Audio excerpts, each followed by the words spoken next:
une finale classique qui consisterait du coup à faire un coup malin. Donc là, je vais vous montrer comment faire une finale classique. Donc pour arriver à mater les noirs, mettons. Donc imaginons que les noirs, admettons, je sais pas moi, n'importe quoi, admettons que les noirs, ils auraient par exemple son roi et sa dame, donc depuis le début du jeu. Et là, on va essayer de prendre la dame adverse, avec les pièces, les 3 pièces qui sont là. Donc, ce qu'on va faire, donc je vous montre, hein, je vous montre des exemples très simples. Donc, là, ce qu'on va faire, là, je vais vous montrer une séquence de coups assez sympa. Imaginons que ce fou sur la case noire, mettons, mettons le roi serait ici, ici, tac. Donc, imaginons que c'est au noir, oui, c'est ça, au blanc à jouer. Et bien, si les blancs, admettons,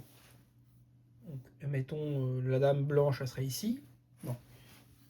La dame blanche serait là, admettons. Donc, on est dans cette configuration-là. Il y aurait le roi, la dame.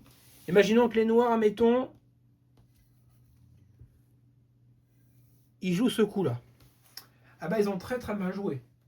Puisque là, ils vont perdre la partie. Alors, vous allez me dire pour quelle raison. Donc, hop, imaginons que les blancs, ils auraient joué ce coup-là. Et ben, dans ce cas-là, les blancs attaquent la dame en clouant la dame par rapport au roi. Donc le fou en mettant ici, ils attaquent le roi et la tour et la dame en même temps. Donc si les blancs font ça, eh ben ils gagnent la partie. Parce que si les noirs reprennent le fou ici, ok, ça ferait une pièce prise. Ça, je suis d'accord avec vous.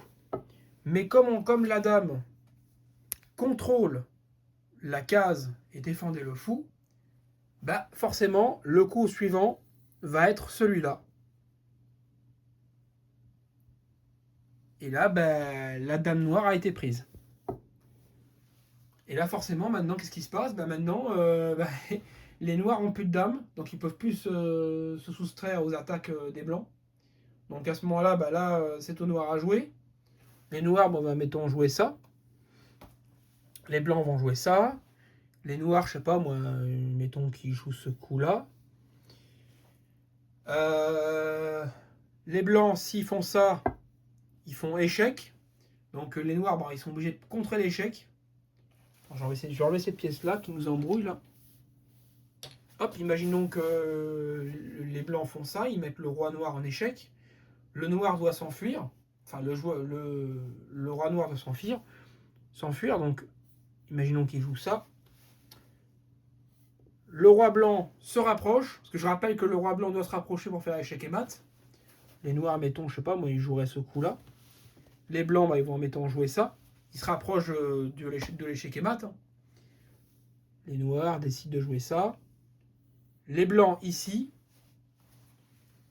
Les noirs ici. Les blancs jouent ce coup-là. Donc là, il ramène. Donc je rappelle que je vais quand même donner une astuce quand même qu'il faut toujours se rappeler aux échecs. C'est que les noirs ne peuvent pas venir ni ici, ni là, ni là. Pourquoi? Parce que déjà le roi bloque toute la case. Il verrouille ces trois cases-là, le roi adverse. Et en plus, la dame a contrôle. Donc il ne peut pas venir sur ces 3 cases-là. Donc les noirs ne peuvent que faire ces 2 coups-là. Soit ici, soit là. Donc imaginons que les noirs, mettons, ils jouent ici par exemple. Et bien si les noirs jouent ici, admettons, donc je prends un petit exemple. Petit exemple. Le prochain coup des blancs, admettons que les blancs fassent échec. Donc par exemple les noirs ils feraient échec. Les noirs jouent ici. Donc si les noirs jouent ici, et ben le prochain coup des blancs, donc pour mettre échec et mat le roi noir, d'accord, Donc, pour mettre échec et mat le roi noir, et ben en gros, ça va être de faire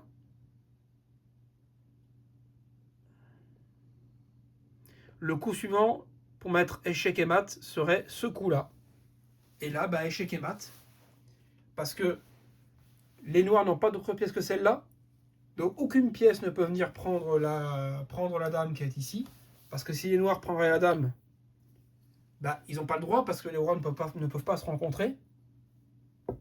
Donc là, il y aurait échec et mat.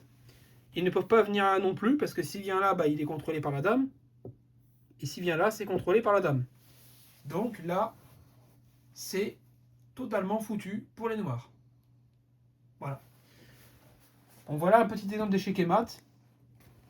Donc là, par exemple, je peux encore imaginer que, mettons, là, c'est au blanc à jouer. Imaginons que cette combinaison serait ça. Bah, l'échec et mat, soit c'est ça. Donc là, il y aurait échec et mat aussi.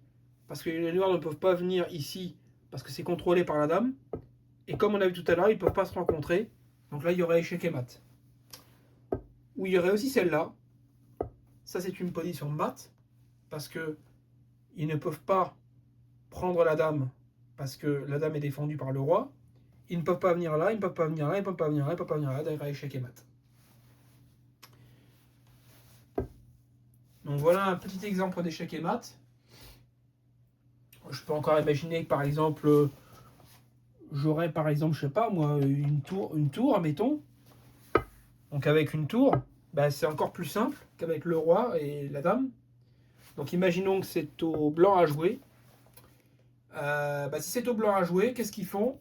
Bah, les blancs pour gagner la partie, je rappelle que la dame a verrouillé toutes ces cases-là. Donc le roi ne pourra pas venir ici parce qu'il y a la dame qui est là. Dans ce cas-là, les blancs, ils jouent ce coup-là, ils annoncent échec et mat, et effectivement la partie est terminée. Puisque le roi ne peut pas prendre la tour parce qu'il est trop loin. Il ne peut pas venir là, là, là, là, là, là, parce que c'est défendu par toutes les cases. Donc voilà, la partie est terminée. Allez, bon jeu à tous.